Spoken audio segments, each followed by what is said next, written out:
Hello everyone, how are you all? Today we are going to learn about letter S. S says Sir, S sun.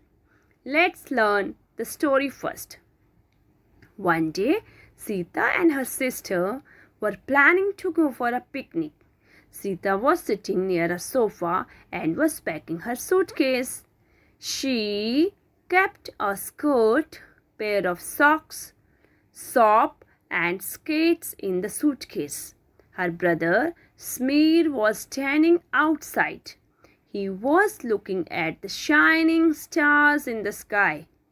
Suddenly, a big snake came from outside. Samir got scared and started shouting. He ran up the staircase.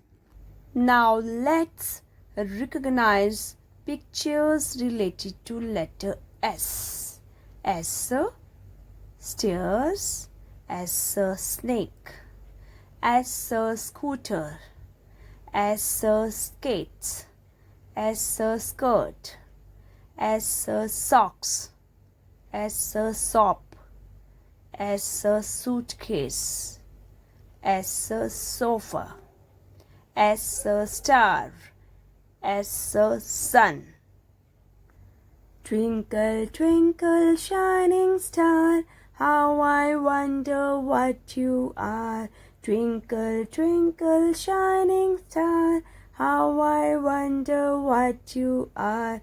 Up above the world so high, like a diamond in the sky. Thank you, everyone.